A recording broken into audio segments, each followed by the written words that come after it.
My approach has often been to sort of have a dialectic, if you like, between the sort of studies of urbanization and uneven geographical development on the one hand, and the kind of understanding of the theory on the other hand. And my tendency is to say, if the theory doesn't help me understand any of that, then maybe that's a piece of theory that's not really worth it. On the other hand, I've been remarkably surprised at how much of Marx has been incredibly useful and helpful in arriving at the interpretations of those phenomena.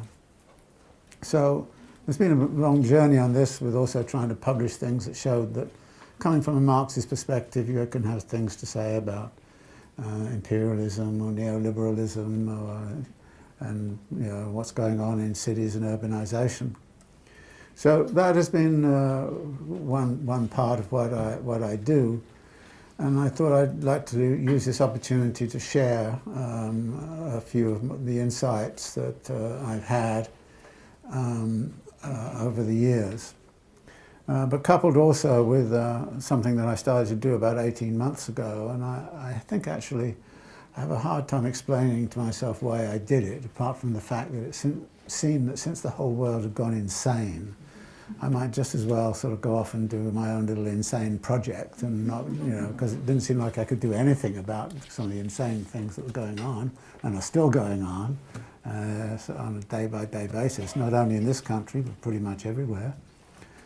And so I thought I'd take a good hard look at Marx's value theory. And this came about a bit by accident. I was at Birkbeck Symposium on Critical Theory, and I was on a panel with Zizek, of all people, and I said something about, maybe it's time we looked at value theory again, and he said, yes, you should do it, why aren't you doing it? So the next, of course, by now he would have written 3 books about it, and I was with him again about a couple of months ago, and he says, where is this stuff on value theory? And I said, well, I don't write as fast as you, but I got into it, and it seemed to me kind of a very stupid thing to do, and you feel, the world's collapsing all around you, and there you are wrestling with some kind of obscure kind of piece of Marxist thinking, and it seemed to me I was being very, very stupid, and I felt quite idiotic with myself. But as often happens in these things started to come out of it, and after a bit, some new insights came out of it, and so part of what I'm doing right now is sort of emerging from that into a more general sense of understanding. And then I thought I'd write about the value theory, and as often happens in these things, it got longer and longer and longer. And I was with my publisher friend in Oxford in the summer, and he looked at me and he said, you should just write something that's, kind of simple about ideas, it's around what it is you're doing, and you know how to do that, so why don't you do it? So since then I've been doing that, and what's going on right now is very much a product of doing exactly that. And then all of a sudden, weirdly, it turns out that September of 2017 is the 150th anniversary of the publication of Volume 1 of Marx's Capital. And suddenly I've been deluged with all these invitations. We've got to do something to commemorate all of this. So I thought, well, maybe I should get ahead of the game and start commemorating it a year before, and at least prepare the way. And I hope that next September we can actually, get together some conversations about the significance of that publication. I may, of course, in the process of these talks, preempt much of what I really want to say. So this week I want to look at the question of Marx's concept of capital, and the one I favour, and I think Marx favours, is to define it as value in motion. What this then requires is that I talk a little bit about both what we mean by value and what is the motion. Marx himself, of course, in doing his critique of classical political economy, hoped to come up with some idea of what the laws of motion of capital would look like. But if you're going to talk about the laws of motion, then the definition of capital as being about motion is, I think, a very obvious connection. So, value. Now, value is a very complicated idea in Marx, and therefore it's not something that I'm going to actually try to unravel at this point, but I do have to start somewhere. And the definition I start with is value for Marx is the social labour we do for others as mediated through commodity production, through price-fixing markets. Now that's a bit of a mouthful of a definition, but I think what it signals is that the exchange that goes on between participants in the market economy is an exchange based upon the labour time they have utilised in the production of whatever commodity that they are taking to market.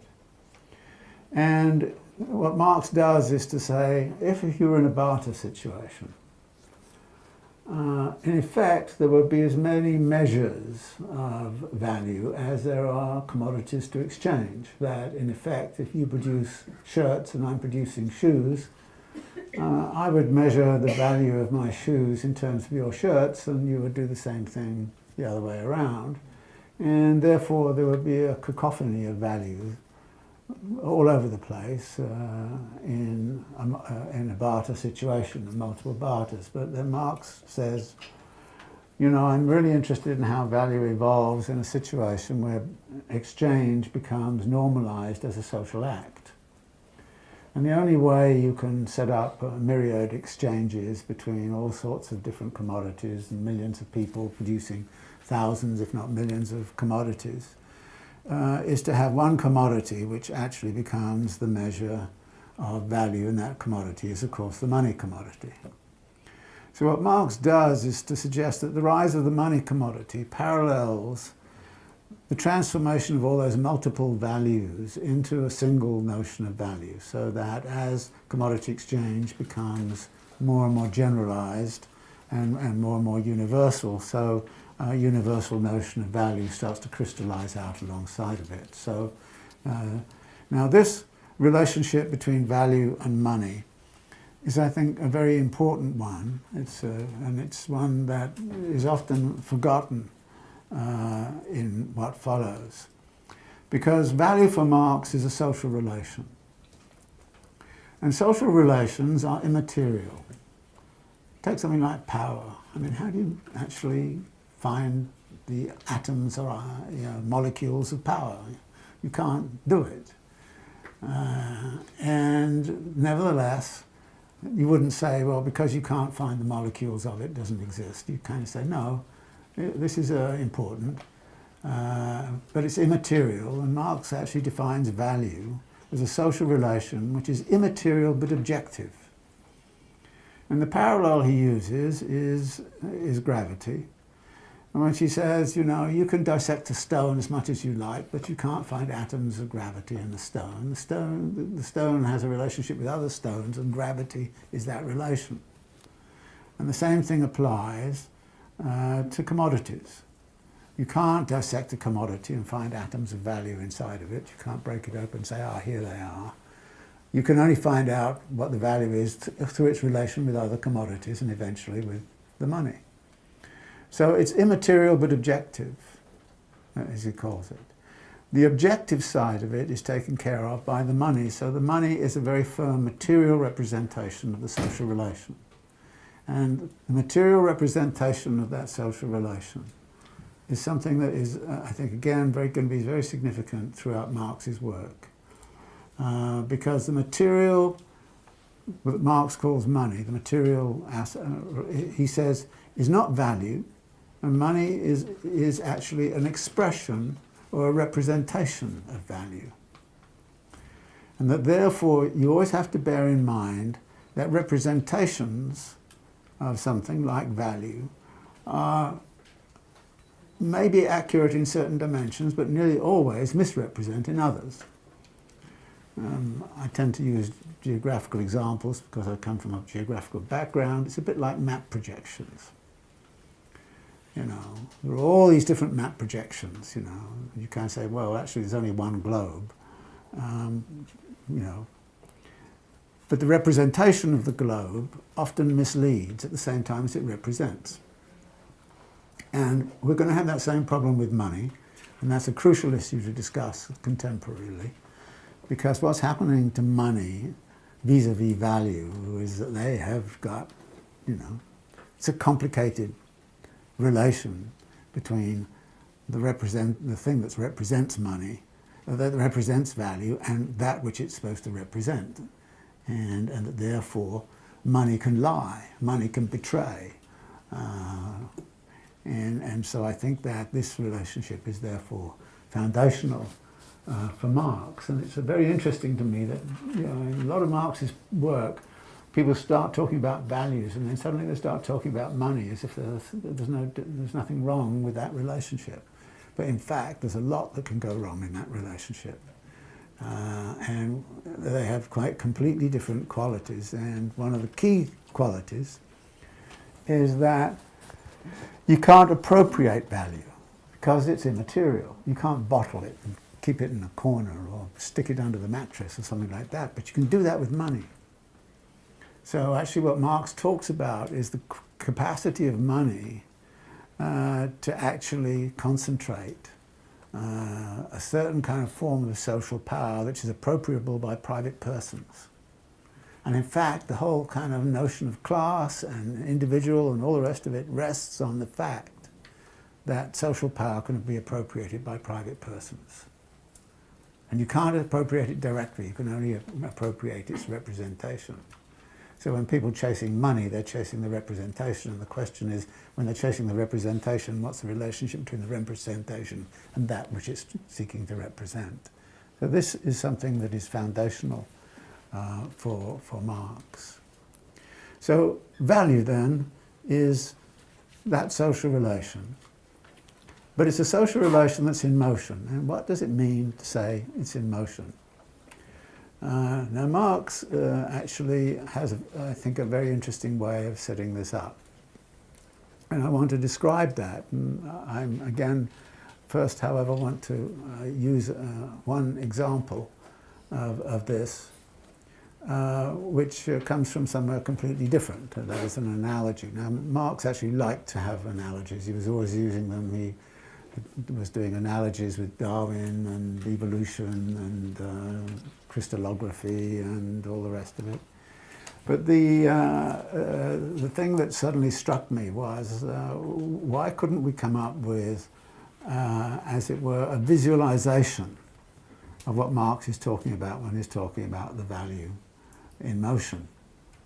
And this I did by using this following analogy. All right, well, this is the hydrological cycle. And the thing I like about the hydrological cycle is that, you know, H2O is moving around. It's in the ocean. It evaporates. It then takes almost gaseous form, and then it condenses, and it goes through different transformations. It goes through what Marx calls metamorphoses as it moves. It now has this form. It then takes another form. And it then moves at different paces and different ways, and the way it moves also leads sometimes for the water to be stored in various ways, in glaciers and ice caps, and it also gets stored underground in water, and you get these flows and you get evaporation going on. So the movement of the H2O is actually something that is visualized in this way of the hydrological cycle. And there was a great little book by a geographer which was written about sort of 18th century thinking, which is called The Hydrological Cycle and the Wisdom of God, which was about the way in which people started to recognize that there was something called the hydrological cycle, and that you could actually represent it in this kind of way. So this to me then it seemed to me a very interesting way, because it is a cycle and it keeps on going in perpetuity. It is a cycle, however, that has certain characteristics. One is that the main energy for the cycle comes from input of energy from the sun, solar energy. That is, over time, is fairly constant, except that with the depletion of greenhouse gases, more energy is coming in, and therefore the cycle is beginning to get pushed a bit harder, because there's more energy coming down onto planet Earth through global warming and all the rest of it. So you're seeing certain things of that sort beginning to happen. But by and large, it is a cycle. And I'm going to actually make a big differentiation here between the cycle, the hydrological cycle, which is a useful sort of tool for thinking about how H2O moves around, and how capital moves around. And the movement of capital, however, is different, because it's going to end up being a spiral form. And there's a big difference between a circle and a spiral. And in English we have this expression, things spiral out of control. And I think spiraling always has connected to it this fear that the whole thing is going to lose control. Whereas the cycle goes round and round and round, and you don't lose control. This is what Hegel referred to as the difference between bad infinity and a just infinity. That the circle goes round and round and round, the spiral goes, whoa, you know. So, how do we represent this in capital? Well, I sort of came up with a map of it, and my good friend Miguel has done a wonderful little diagram of it.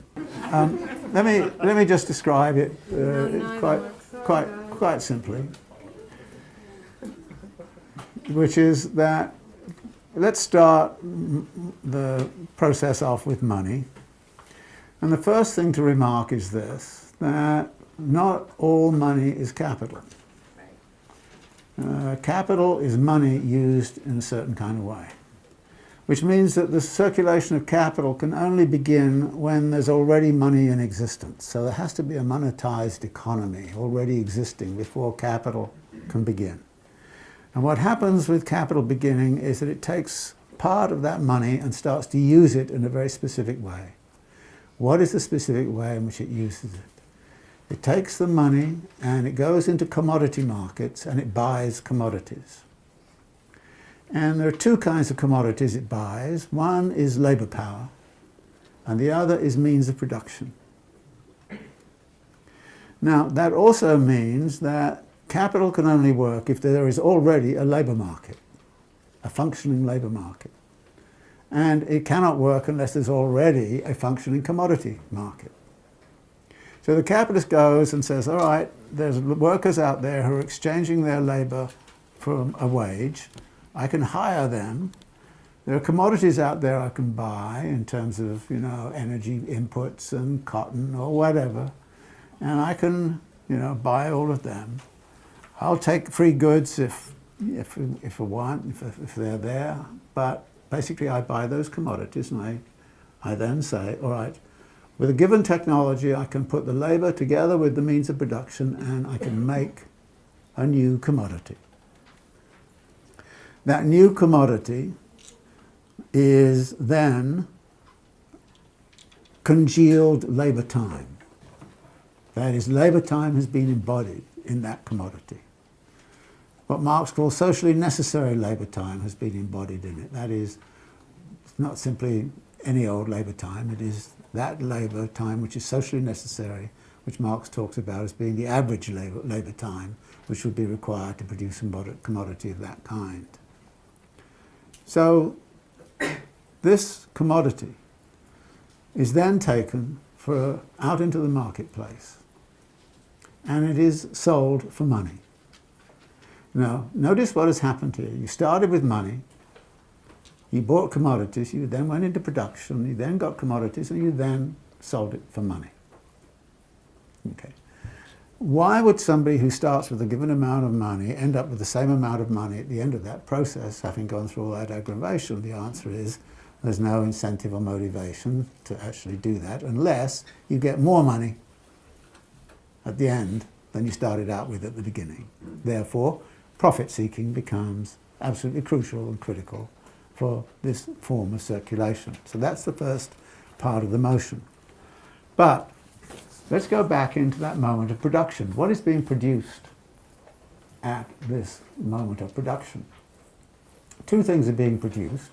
One is a material commodity, but the second thing that's being produced is value. That is that immaterial. So there's a material form, which is the commodity, and the immaterial social relation, which is congealed within the commodity. But if you're going to end up with more at the end of the day than you started out with, you've not only got to produce value, you've got to produce surplus value. That is, there has to be more value created during the production process. So there's a double process that goes on, a material process of producing commodity and a social process producing value and surplus value. How do you produce surplus value? Well, Marx says this. Okay, when the capitalist entered into this marketplace where there's wage labourers, the wage labourers had a value. What is the value of the wage labour? The value of the wage labour, says Marx, is equivalent to the value of the commodities needed to reproduce the value of labour power. So it will be the value of the bread and the shirts and that which will be needed to reproduce labour power at a given standard of living. Now that's going to vary from one place to another and over time, but we know roughly what it is. And Marx then kind of says, you contract with the labourer to work for, say, 10 hours a day. And you then try to see to it that the labourer produces the equivalent of their value power in 6 hours or whatever. The rest of the hours are free to produce the surplus value for the capitalist. So this is the theory of surplus value. So production is not simply the production of things, it's also the production of surplus value. Okay? So that's the first part of the argument. But then you've got to the point where at a certain point you take the commodity to market. The value is supposed to be in motion, but all you've got is a bunch of widgets on the factory floor. There's no motion there, and you can't take it out. The only thing you can do is to take your widgets to market and try and make sure you can sell it. So you sell it. And you hope that you can sell it at a price where that gives you profit, and which is equivalent to actually realizing the surplus value. Now, Marx calls this part of the story realization of value. And the language he uses about the production process, because it's not simply about production, because production is always meant in this double sense, material and social. He calls it valorization. That is the implantation of value within the commodity. So the first step then is valorization. Second step is the realization of the value in the market. But the realization of the value in the market depends upon there being an effective demand for the commodity. And the effective demand has two components. One is that there has to be wants, needs and desires for those commodities. Because if nobody wants, needs or desires a particular commodity, nobody's going to buy it, it has no value. So Marx says value is contingent on there being wants, needs and desires for the commodity.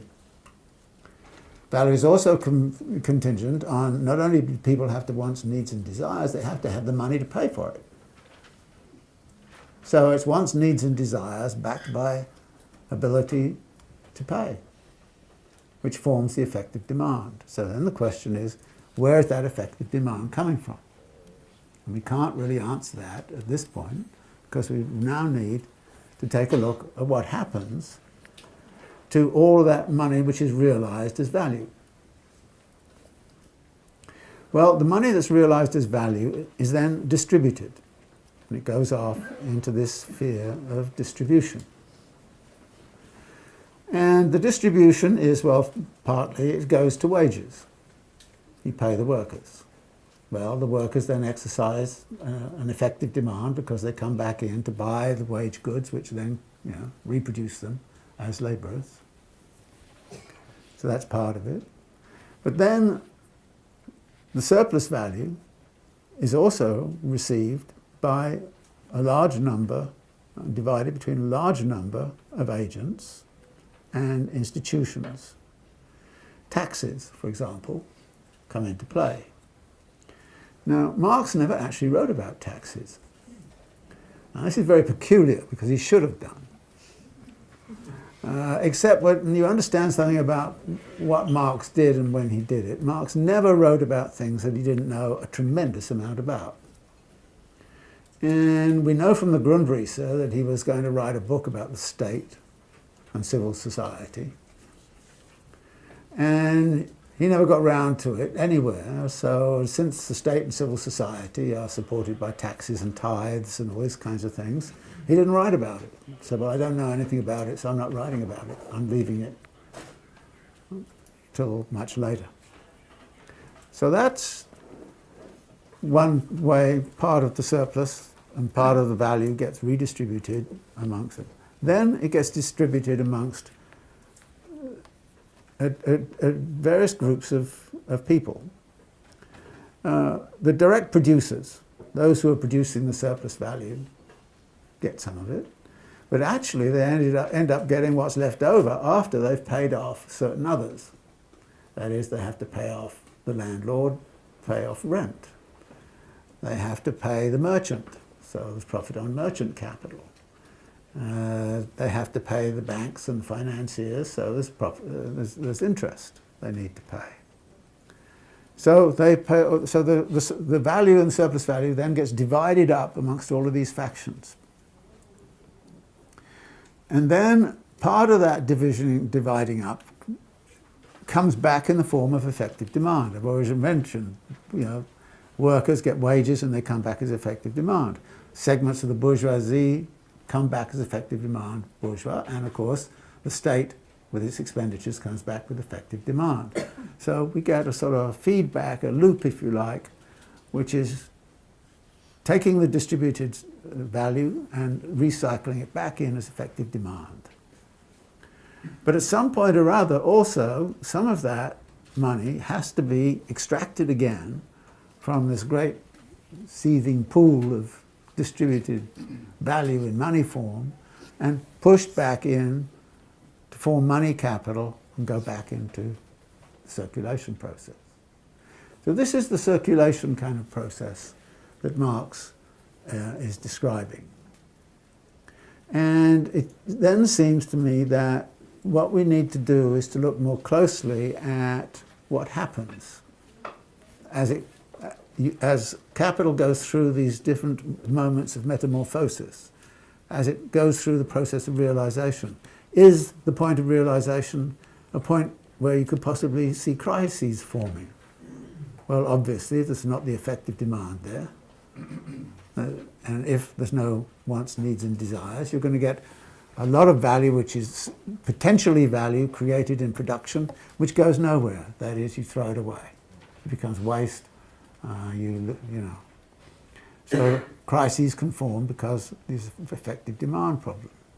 The distribution moment also has many forms, and can the money get back into being valorized again, or will it just churn around amongst distributive agents in which banks lend to landlords who then put their money in the banks and banks lend to other banks, and is there some danger of the value being lost in all that churning that goes on in the field of distribution. So this is the general framework that Marx sets up. And in the diagram, what I do is to suggest that there are actually also some elements from outside. I mentioned the free gifts of nature, that if you can extract things from nature for nothing, you will. And in the early stages of capitalism, then you extracted a great deal of free goods from nature. The same is true of human nature. That is, the powers and capacities of the labourer are not actually powers and capacities which are simply trained, as it were, by capital. They are there because of cultural configurations and, you know, the whole history of human societies and things like that. And so capital actually takes those as free gifts. It says, I can use the talents and capacities and powers of the labourer for those 10 hours. I have them, and a lot of that is a free gift of human nature. So there are these free elements within the system which are, I think, terribly, terribly important. So that is, if you like, the whole kind of circulation process as Marx sets it up. Now, how does Marx set about analysing this? And this is, I think, the interesting point and the thing you have to realise whenever you're reading Capital. You say, what are the 3 volumes of Capital doing? Well, actually, Marx lays out what his whole kind of thing is in the following.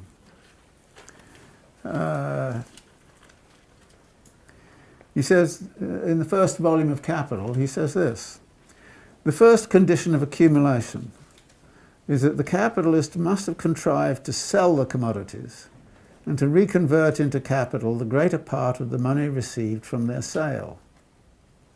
In the following pages, that is, of Volume 1 of Capital, we shall assume that capital passes through its process of circulation in the normal way. The detailed analysis of this process will be found in Volume 2, not in Volume 1. The capitalist who produces surplus value is by no means its ultimate proprietor. He has to share it afterwards with capitalists who fulfill other functions in social reproduction taken as a whole, with the owner of land and with yet other people. Surplus value is therefore split up into various parts. Its fragments fall to various categories of person and take on various mutually independent forms such as profit, interest, gains made through trade, ground rent, etc.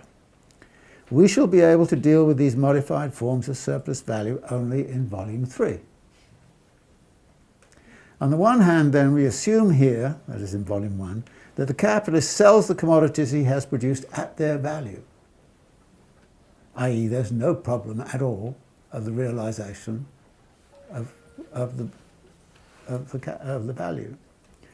On the other hand, we treat the capitalist producer as the owner of the entire surplus value, or perhaps better, as a representative of all those who will share the booty with him. What this means is that Volume 1 confines its attention to that passage from money up until the point of realisation. On this diagram, it's the left-hand side of the diagram. It just confines itself to that and then says, there's no problem about realisation. Distribution doesn't concern me. It is of no interest to me. And we just assume everything else that goes on everywhere else goes on in, quote, a normal way, that is, a way which is completely untroubled by any difficulties whatsoever. So Volume 1 is solely concerned with the passage from money up until the realisation, and it is assumed that the realisation occurs because everything is going to be sold at its value. Now, what Marx is doing here is abstracting from the total circulation process of capital and putting it under the microscope in Volume 1. And what does he see? What he sees is that the moment of valorization occurring in the labour process is the moment of congealing value and surplus value in the commodity, that all of this is occurring under the assumption of a perfectly competitive economic system. Now here too we have to ask some questions about assumptions. Marx actually assumes a perfectly competitive capitalist system. That is, he assumes Adam Smith was right to formulate his understanding of the economy in the way he did.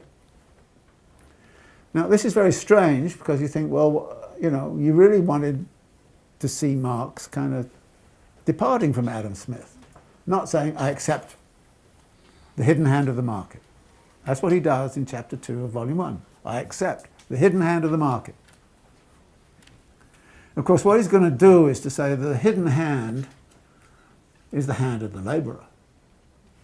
That's what he does further down the line. Now, the interesting thing about this is that whenever you ask any kind of conventional economist, what do they think of Marx's labour theory of value? They say, well, it's just a mystical kind of thing, you know, it just happens, you know, nobody can take that seriously.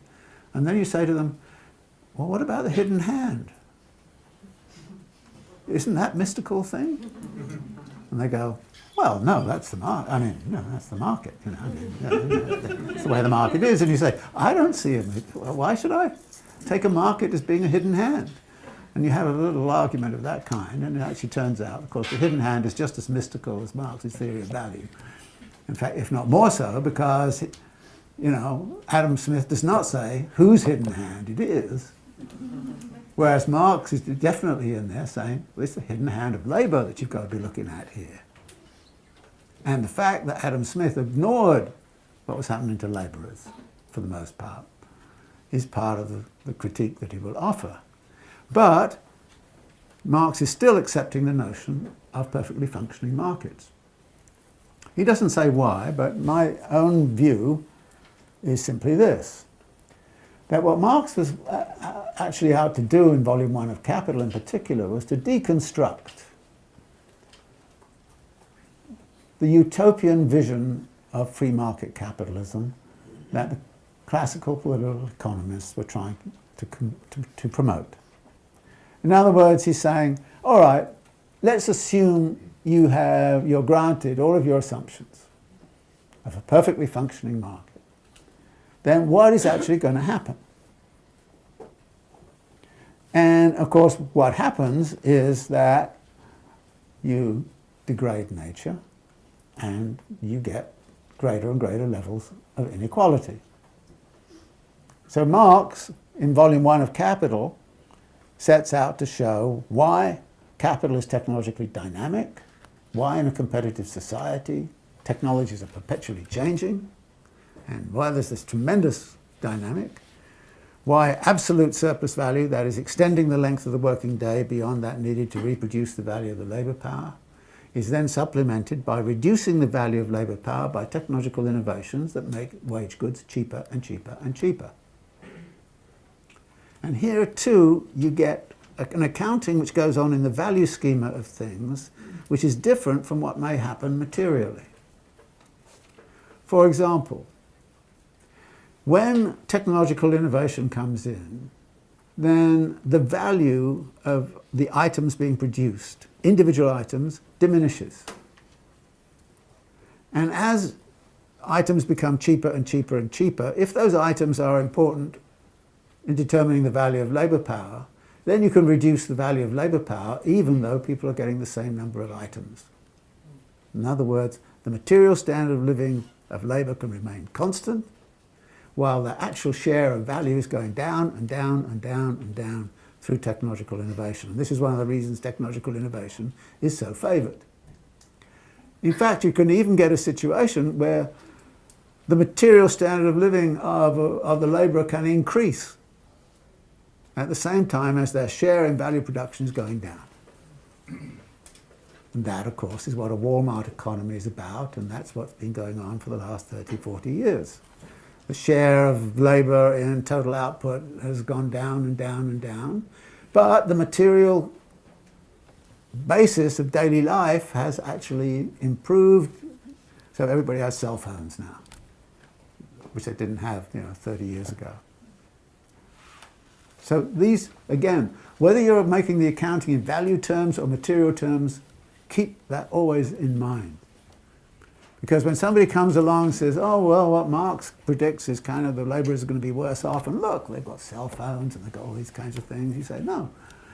Marx wasn't saying they would be materially worse off. They might be, but they could in fact be materially better off, but their share of the value is going down and down and down.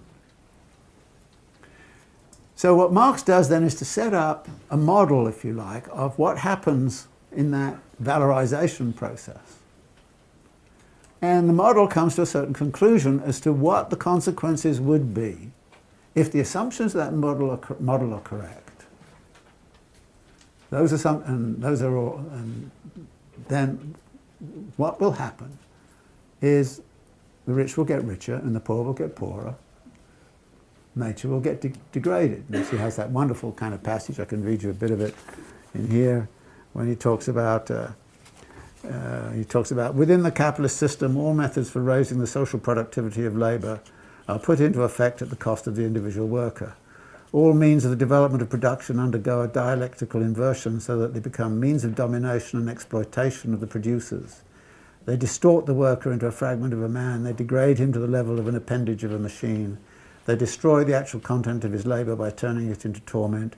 They alienate from him the intellectual potentialities of the labour process in the same proportion as science is incorporated in it as an independent power. They deform the conditions under which he works, subject him during the labour process to a despotism more hateful for its meanness.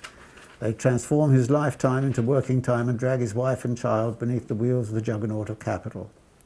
But all methods for the production of surplus value are at the same time methods of accumulation, and every extension of accumulation becomes, conversely, a means for the development of these methods.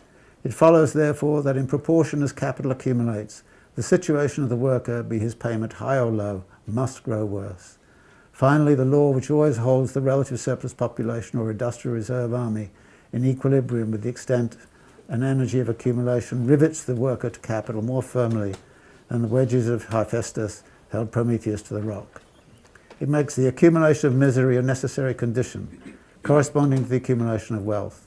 Accumulation of wealth at one pole is, therefore, at the same time, accumulation of misery, the torment of labour, slavery, ignorance, brutalisation and moral degradation at the opposite pole, i.e. on the side of the class that produces its own product as capital.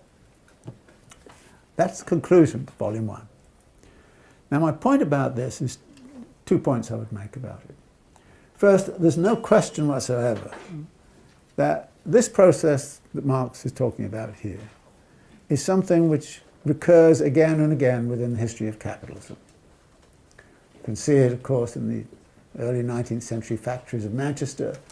You'll see it right now in Shenzhen. You'll see it in Bangladesh. You'll see it everywhere.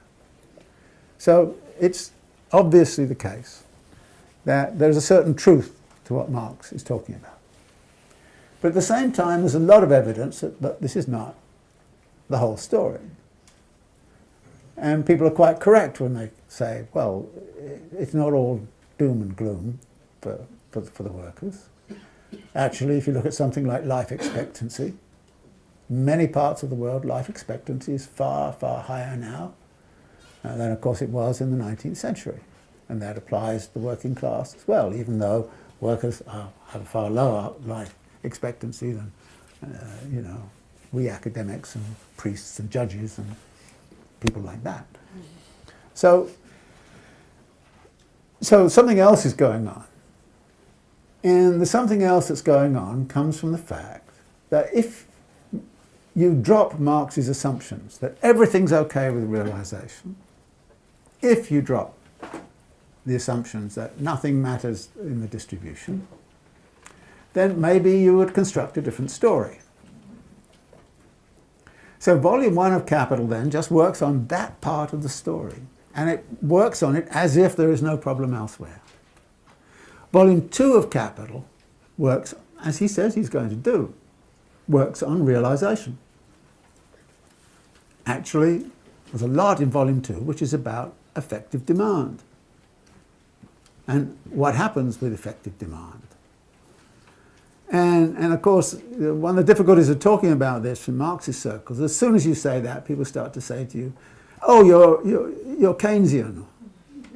You're not Marxist. And I said, no, actually, Marx came up with this before Keynes, and if anything, Keynes was a little bit of a Marxist in that he followed volume 2 and was influenced secretly by volume 2 of Capital. And he was, actually.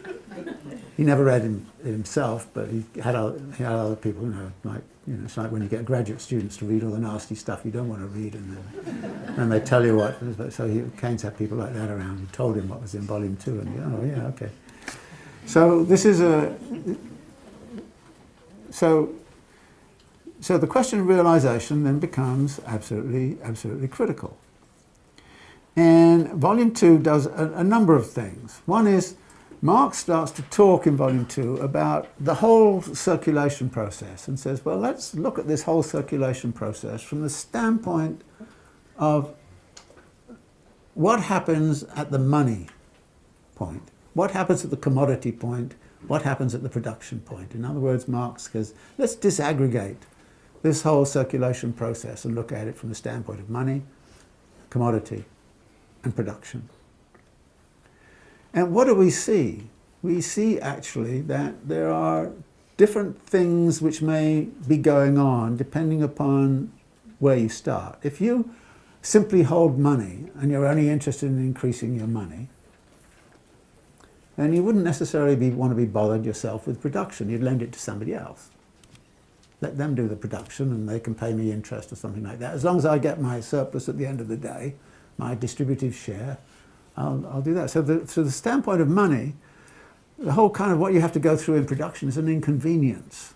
It's an inconvenience between money and money plus profit. And it's a nuisance, and let somebody else deal with that. The direct producer, on the other hand, says realization is a problem and also getting the money back is a problem. And of course, the merchant capitalist, as it were, who holds the commodity, says everything is a problem around it, apart from my bit, and I just want the producer to give me the stuff so I can sell it and all the rest of it. So there are three different perspectives, but what you then, Marx says, well, in a real situation, a proper capitalist entrepreneur would actually be combining those three different roles. And Marx always talks about roles rather than persons. And he said the capitalist industrial, as he calls, unfortunately uses the word industrial, but the capitalist producer really has to be a good money manager, a good producer, and a good merchant. Now we all have known of examples where people are brilliant as producers, but they can't figure out the money side of things and they go bankrupt. Or they can't figure out the merchant side of things and go bankrupt. Now, this, of course, is going to be the foundation for explaining why it is that capital breaks up into factions. Like, okay, there's a producer who just passes on to the merchant and let them take care of the merchanting, and somebody else, like, the banks and so on, assemble all the money and give you the money, and so they're the ones who do the money side of things. But also it turns out, of course, that value in those different states has different material possibilities. The one I always want to look at, and it's very important, is geographical mobility. The most mobile form of capital is, of course, money. It's what I call the butterfly form of capital. It can flit around and land anywhere and flit off again. Commodity is less mobile than money, but still, depending upon the nature of the commodity, is variably mobile. Production is the least mobile. So if we're going to talk about globalization, which form of capital would you want to put at the top of the pile? Well, obviously, money, finance. Okay. Who liberated finance capital, and what did it do in the 1970s? And why did finance capital become hegemonic? In other words, there's a whole set of questions there that you can immediately approach, actually just by sort of thinking about those three different roles and the capacities and powers and possibilities that exist in those three different roles. So Marx looks at that, but then he kind of says, well, actually, I've got to start looking at the effective demand. Where is it coming from? How does capital circulate? And volume 2 is very much concerned with something else, which is how fast do you go around this circulation process? It's a really great analysis of speed up. Why is the capitalist so interested in speed up? Because, you know, if you're going around this process and it takes you 3 years to get around it, you get one bout of profit coming out of it. If you can get around it in 3 minutes, you know, obviously, the faster you move, the more you can get.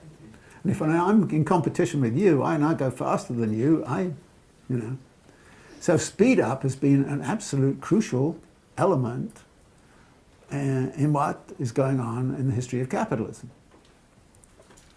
And actually, if you start to look at technological innovation and ask, how many technological innovations are about speed up? And what are the consequences of speed up? Well, Marx doesn't actually think these through too well. For example, one of the consequences of speed up in production is there's got to be speed up in consumption. That is, you've got to start manipulating wants, needs and desires, and this is where the madmen of advertising come in and all that sort of stuff. And fashion comes in and all these sorts of things. And planned obsolescence comes in. And capital starts to make things that fall apart after 3 years or become obsolescent after 2 years. So the whole thing shifts towards a kind of a consumer world which is actually speeding up as well. In other words, the phenomenon of speed up in our society, again, in my lifetime, has been absolutely incredible. I mean, you know, I came from an academic culture where if you produced 2 books in a lifetime, you were considered a bit, you know, too ambitious. Now, of course, if you haven't produced a book every 2 years, people think you died, so you kind of, you know. So anyway, the turnover time of everything, okay, just crazy. And it's part of the insanity of the world right now. I mean, it's got to a point of acceleration. And of course, what you're seeing in through all of these kinds of artificial intelligence and all these things and what's going on in stock markets and nanosecond and microsecond trading and all this sort of thing is kind of speed up, speed up, speed up, speed up.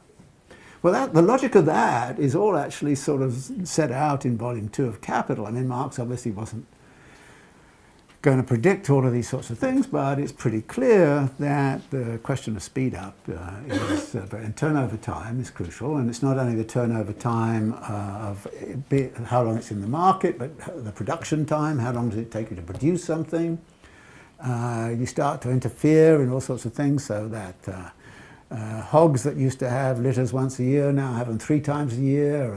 They've even managed to engineer lobsters so they get bigger faster than, you know, I mean, everything's about. And, you know, and all that salmon you think is organic, it's actually sort of speeded up, you know. So there's a whole world going on here that Marx is getting with and kind of saying, well, that also is putting certain pressures on effective demand and how effective demand is expressed. And the money has to flow faster as well. And how do you then get technologies of money? So we get that have very low transaction costs, which move very fast, and so you get electronic monies suddenly. And then the question arises, like I started out by saying, what's the relationship between these new forms of electronic monies that are occurring all over the place and value? All right?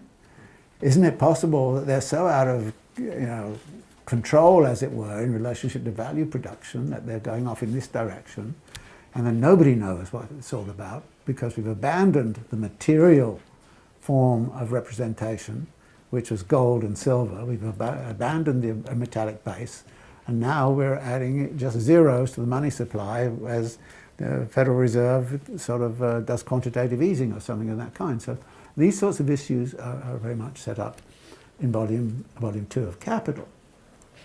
But then there's something weird about volume 2 of Capital. Marx, in order to study this process of realization, assumes there is no technological change.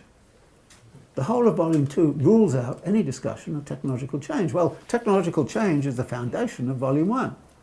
And you say, well, how okay. So he says, no, I assume that's all, there's no zero technological change.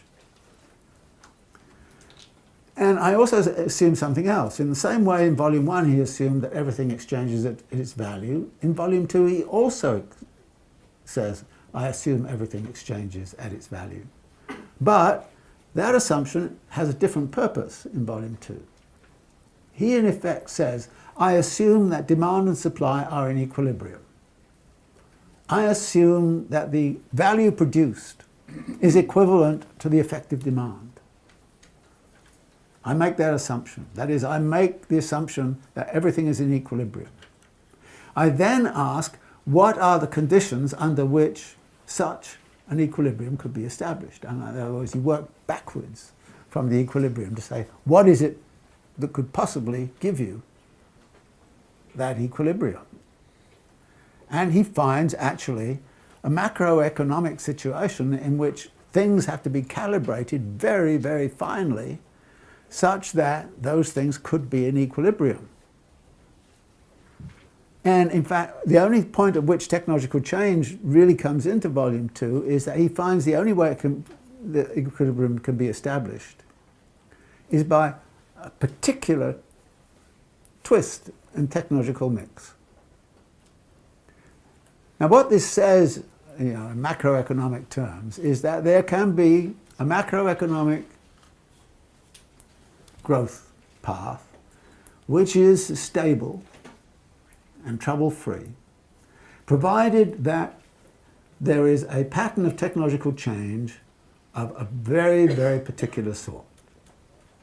Now, Marx doesn't make the argument, but it's obvious to me that when you look at the technological change that would be required to keep everything in equilibrium, and you look at the crazy forces of technological change, which are let loose in volume 1 of Capital, and which are described in the Communist Manifesto and all the rest of it, there's absolutely no way in hell you can ever be in equilibrium.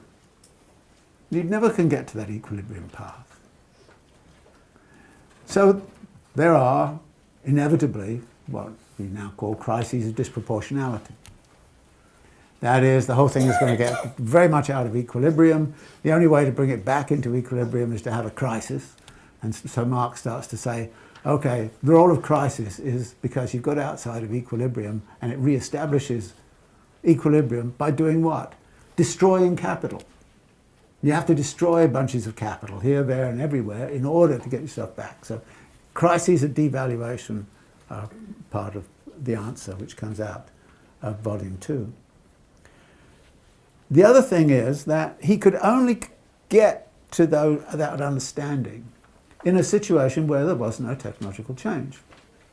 Because if he introduced technological change into it, it'd be, like for the reasons I've already suggested, the whole thing goes haywire. The whole thing.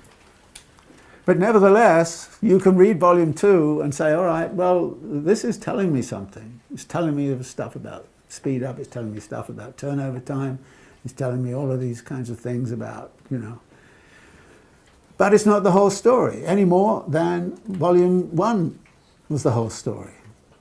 It's a different story. And the analogy I often use about this is to say, well, let's suppose we're looking in on a square and you're over there and I'm over here and I describe what I see very objectively and you describe what you see very objectively. We have two completely different descriptions. Both of them are true, but they're from different standpoints. What Marx does in volume 1 is have a standpoint, tell you what he sees. He has a standpoint from volume 2, and he also tells you what he sees. The trouble is that volume 2 was never completed, so there's a lot of things there that are all sorts of, hanging out, and you're not quite sure what to make of them, and it becomes difficult, but the standpoint is very clear, and he says that is going to be his standpoint in this kind of commentary in volume 1, that in volume 2 I'm going to deal with that problem, and to some degree he does deal with that problem in volume 2. Now, in volume 3, he assumes no problem at all about what's going on in volume 1, no problem at all about what's going on in volume 2, and starts to isolate and look at, what's going on in volume 3. That is, let's look at distribution. But again, he looks at distribution in a very peculiar way. Instead of kind of saying, well, okay, all these distributions, he asks just one very simple elementary question. We know that before capital started to circulate as industrial capital in the way that I'm describing here, before that happened, there were landowners and landlords, and there was a form of landed property which was claiming a lot of whatever surplus was being produced. We also know that there were bankers and financiers, and we also know there were merchant capitalists who were raging around the world and buying cheap and selling dear. So those are what he calls the antediluvian forms of capital that existed before industrial capital became significant. Now, what Marx does not want to do is to say, to the degree that in this advanced capitalist society, rent, interest, profit on merchants' capital are still important, to the degree that's true, we have to show why industrial capitalists who are making the value and the surplus value tolerate such factions. We have to therefore explain what the logic is of having financiers and bankers, landlords and merchant capitalists taking a part of the value and the surplus value. And what part should they take? So that's the question he seeks to ask. Now, this actually is a very interesting exercise. It's a theoretical exercise. And again, it comes back to he wants to ask the question, what does a perfectly functioning capitalist society look like? In a perfectly functioning capitalist society, landlords would only take that part in rent which is really due to what their function is. Merchant capitalists would only take that part of what which deals with their function, and bankers likewise. So that's his argument, and that's his thrust. Now, this is very different, of course, from what a real-life capitalist society would look like. That is, Marx does not consider what would happen if the financial system became so big that you had all these institutions which are essentially oligopolistic and which are too big to fail and all the rest of it, and that therefore can wield power over everything that's going on around them. He doesn't consider that. What he does is something much more modest. And I think it's a worthwhile exercise to go through because you get away from a tendency which exists on the left, which is to regard all of those other factions as parasites. Totally useless parasites. Marx says no, there's a reason why land rent of a certain sort is important. There's a reason why the role of the banker is significant and important. And there's a reason why merchant capitalists are important. Just to take the merchant capitalists. Marx's argument about them was, individual capitalists have difficulty marketing their particular product. Wouldn't it be better if a range of different products were all put together in one place and you had a kind of a market, the merchant capitalist, and you had a department store or a supermarket or something of that kind, so that everybody who's shopping can go and they can get all of the different things there, instead of going to a supplier here, supplier there, supplier elsewhere. In a complicated society, you need the merchant capitalist to come in. So Marx says, and the merchant capitalist also shortens the turnover time for the industrial capitalist, because the industrial capitalist, instead of waiting there till they've sold their product, can pass it on to the merchant capitalist and says, well, okay, give me money. But they pass it on at a discounted rate. That is, the total value of the product is only realized by the merchant, but the merchant first pays off the producer a proportion of the value. So they split the two, and like I said, there are people who know very good at making things but are not very good at the marketing stuff. Well, you've got specialist market people out there now who are specialised in selling stuff and getting it to move faster, and by influencing taste and fashion and all those kinds of things, specialise in manipulating the market in all kinds of ways. So the role of the merchant capitalist is absolutely critical for the proper functioning of an advanced capitalist society. And I think that's, again, a significant finding on Marx's point. He does the same thing with landlords, and he does the same thing with bankers and financiers. So this is, I think, a reasonable kind of exercise. But again, what I would want to say to you is this, that when you're reading Capital, you always have to be careful to know which volume you're in and what is being assumed and what is not. Because otherwise, somebody will read you what I read to you and then say, that's the truth that Marx, is it, we stand or fall by whether this is the case. Well, here is what he said in Volume 2, which doesn't have a clear conclusion as Volume 1 has, but there are elements of it, and one of the elements is this. And you'll see how different it is from what I read to you just now about Volume 1. Contradiction in the capitalist mode of production. The workers are important for the market as buyers of commodities. But as sellers of their commodity, labour power, capitalist society has the tendency to restrict them to their minimum price. Further contradiction. The periods in which capitalist production exerts all its forces regularly show themselves to be periods of overproduction, because the limit to the application of the productive powers is not simply the production of value, but also its realisation. However, the sale of commodities, the realisation of commodity capital, and thus of surplus value as well, is restricted, not by the consumer needs of society in general, but by the consumer needs of a society in which the great majority are always poor and must always remain poor.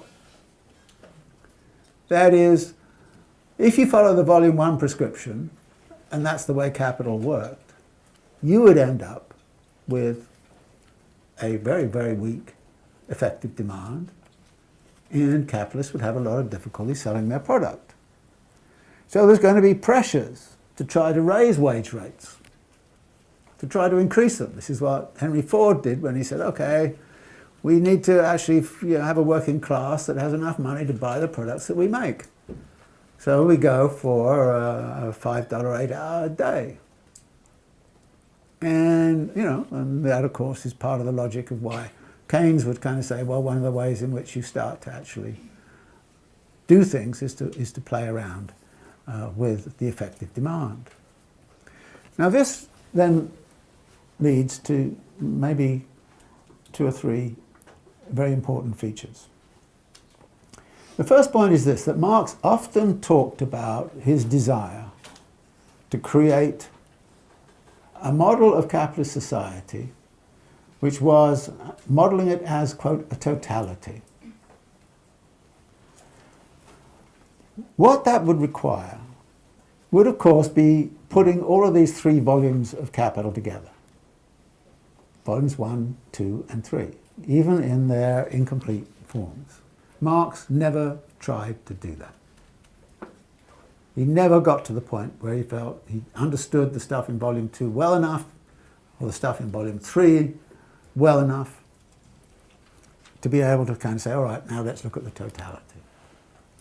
But I want to argue to you that in reading Marx's Capital, you've always got to have this idea of the totality in mind and ask yourself the question, what is it that you're reading in Volume 3? Where does it lie in relationship to this totality? That is, having the visualization of what the totality of the circulation process is about is extremely helpful to helping you read and understand what it is you're reading and what it is you're not reading, and why you should not draw certain inferences from what you're reading on the basis of, its positionality in the totality. So having some idea of the totality, and that's what I'm trying to do with this, is to create a version of the totality of the circulation process.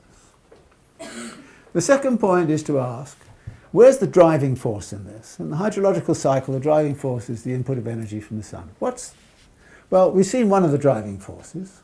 One of the driving forces is the fact, as we mentioned, that nobody in their right mind, starting off with a certain amount of money, would end up going through all this business just to end up with the same amount of money. Therefore, profit seeking is a terribly important driving force.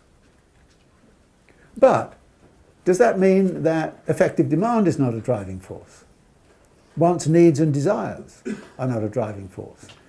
Now you can either say wants, needs and desires are simply creations of capital, which to a large degree they are, or you can kind of say wants, needs and desires in society have a very complex history, and they actually put their own pressures on what it is that shall be an acceptable commodity. And why is it that we take certain commodities and say, we don't want this to be even in the value theory, in the value system at all?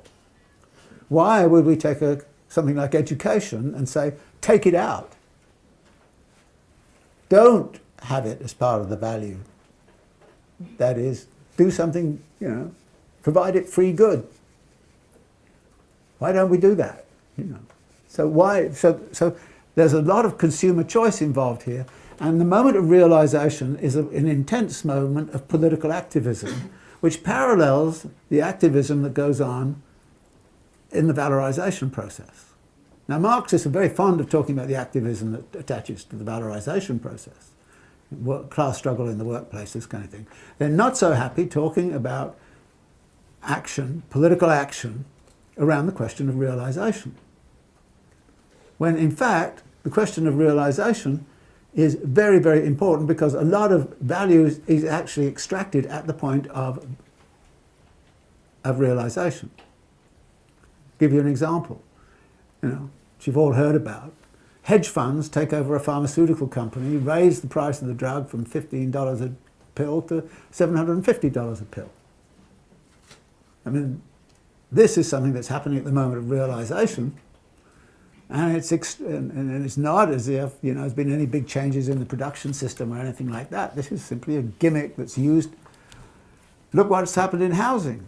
All the hedge funds go in and buy up foreclosed housing and start to then sort of rent it out. And actually, the politics that goes on at the point of realization is a very critical politics, and a lot of it, of course, concerns daily life in the city, which is one of the reasons why I'm always talking about the politics of realization as being foundational for looking at the nature of social struggles going on in cities.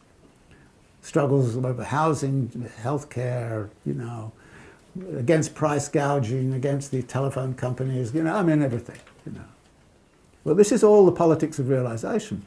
The reason Marxists don't like it is because at the point of realization, the worker no longer is a worker. At the point of realization, Marx is very clear, the worker is simply a buyer. And at the point of realization is relations between buyers and sellers. And since it's not about class and capitalist class and working class, Marxists say, no, that's not where the real action is. But of course, if you take the totality, and this is the point about it, if you take the totality, then that is indeed one of the points where there is a huge amount of social struggle going on, and that huge amount of social struggle is very much about the embeddedness of what is happening at that point in this total circulation process, and that therefore an anti-capitalist struggle has to locate its struggles not only at the point of production and the point of valorization, it has to locate also at the point of realization and recognize that. The third point I would make is this, that with respect to distribution, I said, Marx actually worked things out, saying, what's the logic of having these people around in a society dominated by industrial capitalists? And he came up with very good answers. But on that basis, we also have to recognize that those groups form power blocks, which actually exercise immense power. And in fact, the situation arises where the merchant capitalists that Marx assumed only took the discounted value of the surplus value, the merchant capitalists are actually realizing much more of the surplus value now than the direct producers.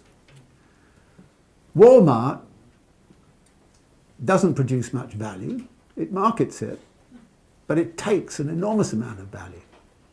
And the value is produced in workshops in China and all that kind of thing. So it's produced elsewhere and it's realized somewhere else. Apple, these computers, made in Shenzhen, and Shenzhen has about a 3% rate of profit. Apple has a 28% rate of profit. That is, the merchant capitalists are taking a lot. And then you look at the finance capitalists, and then you look at the rentiers and all this kind of stuff, and you kind of say, my God, they're taking the whole damn lot. And in fact, the direct producers are not doing much, not getting much at all. So we've got to be prepared not to sort of sit there with Marx's definition. I think it was a useful exercise to explain why these people are there, why you can't get rid of them, why you can't nationalize them out of existence or something like that. But it's very difficult to then sort of assume that they're just going to sit there and take what they're supposed to take in a perfectly functioning economy. But you can see immediately that an economy can get extremely lopsided in the realm of distribution.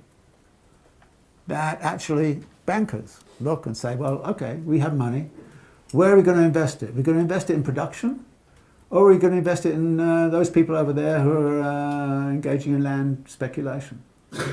Oh, the rate of return on land speculation is much higher than it is in production. Let's put it in land speculation.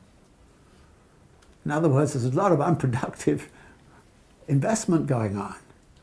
And so again, there are all these sorts of issues which I think are significant. And finally, I'd like to make this point about it. You can ask me what's the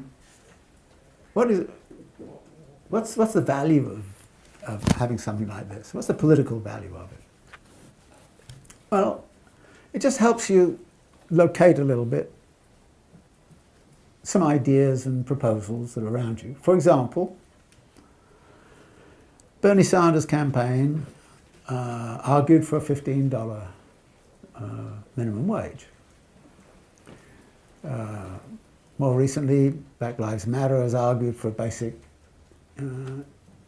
income.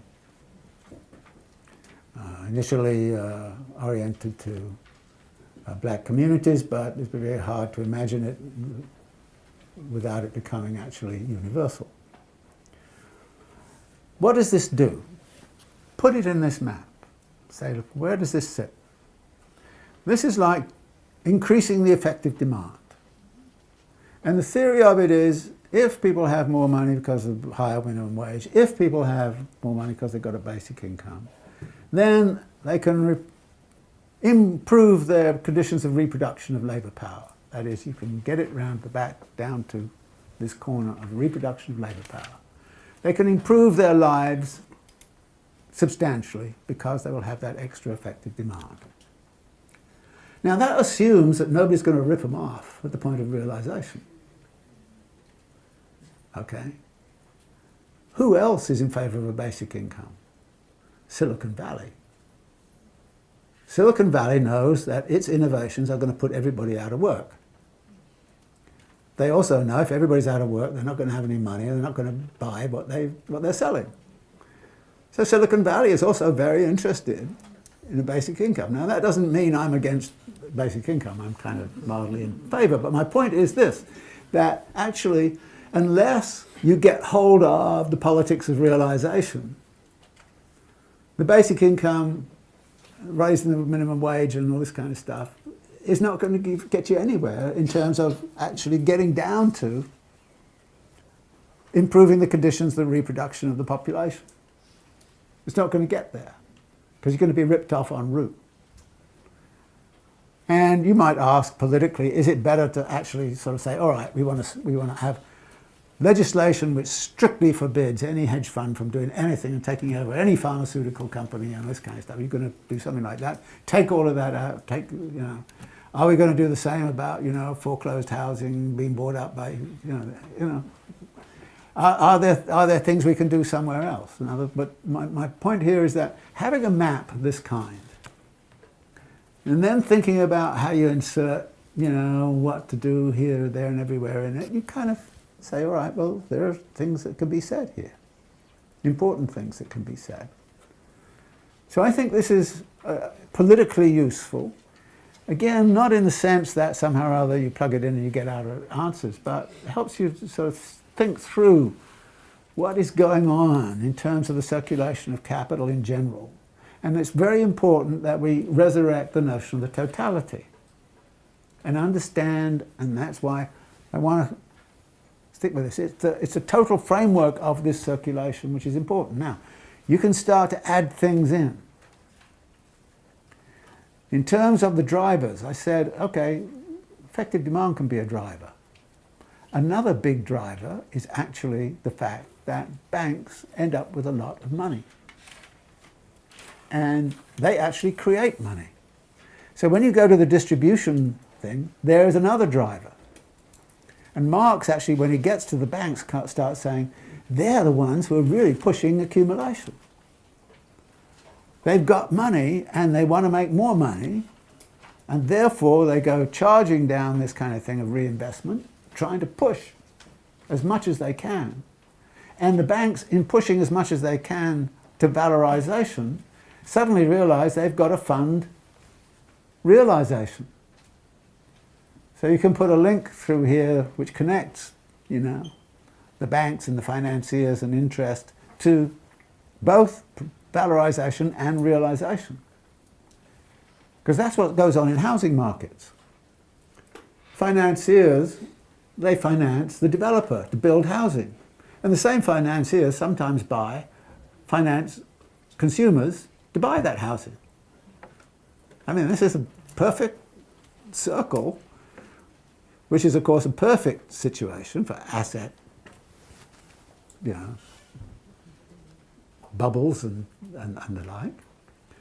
So there's a driver there, but where's it driving everything to? And what about? So you could, by thinking through this and sort of just looking at it, and kind of playing around and adding things to it, and then taking things away and all the rest of it, is you can start to actually imagine thinking through a whole set of very interesting relationships. But it's in the context of the totality, and I think that's the point I'm trying to make, that Marx, when he's talking about the totality, is talking about something very powerful and very significant. He never, unfortunately, went along to try to demonstrate what it looked like. What I'm trying to do is distill out of, you know, my reading of 3 volumes of Capital and Theories of Surplus Value and all the rest of it, and Grundrisse, some kind of general framework that is, I think, consistent with what he was talking about, then use it to try to explain what he was talking about where, why Volume 1 is only dealing with this and Volume 2 with that, and why they're so, you know, contradictory to each other in terms of the sorts of conclusions they're posturing. So this is, if you like, the way I would want to see us approach the text and texts of Marx's Capital. That having a broad sense, having an intuition, if you like, of what this is all about and what Marx is trying to do, I just think is profoundly helpful. Because with Marx, there's always a woods for the trees kind of problem. But by having something like this clearly in mind, I think it's just helpful to push it to the level where you can understand not only things going on around us, but also, you know, what the intellectual history is of these kinds of formulations that Marx set out. And one of the things that can be done, I think, is to raise the question, how well have Marxists actually represented much of this totality?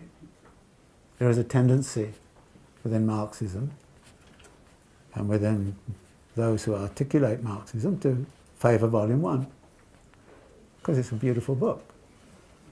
But the totality is something else. There's a tendency to think that distribution is just distribution and that's the end of the story. Actually, it's not. It's the end of the story, but it's also the beginning of another story. And by actually seeing what happens, and this is what I want to talk about in future lectures, because there are many other aspects of this which I haven't got to yet, but which are really, I think, important for trying to understand not only Marx, but understand the nature of what Capital is about, both the concept and the book. So let me leave it there. Thank you very much.